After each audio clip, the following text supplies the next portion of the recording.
Hello, and welcome back to Keeping Up with Kristen.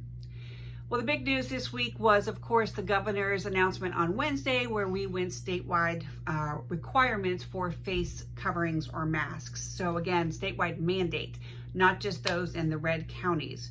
So basically that means any citizen that's outside of their home in public should be wearing a mask according to this executive order.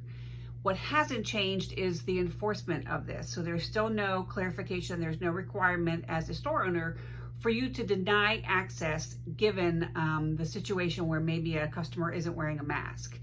If you choose to do so, and that's your company policy, you have every right to do so. I think I've said this before. And you are, surely in the free and clear to deny access. Conversely, if your policy is to not enforce like that and simply encourage, we encourage you to do that as well. And so what you could basically say is, hey, you're supposed to be wearing a mask. We have them available for sale, or if you're offering them for free. But there's no enforcement. If someone just refuses to wear a mask, then you've done your duty by questioning them.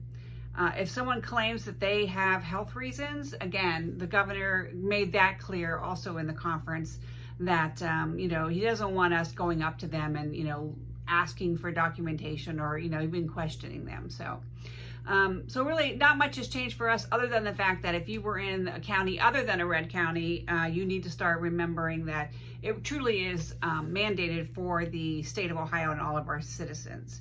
This took effect last night, Thursday night at 6 p.m. So hopefully by now you've seen all of your customers in your store wearing masks.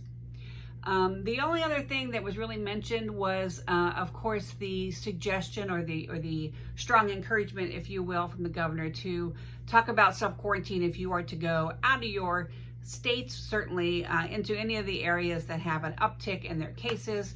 They're looking for some self-quarantine, some self-monitoring in those areas. Not a requirement. There was no mandate on that, but he was strongly encouraging that. So those were the two big messages that came out of the governor this week. So hopefully you saw our alert on Wednesday evening on that. If you have any questions, you know where to find me. But for now, just remember, if you're out in public, not just working in the stores, you should probably have that mask on again and still. So hopefully, this will pass as soon as possible. But for now, that's kind of the world we live in. So for now, thanks for watching Keeping Up with Kristen.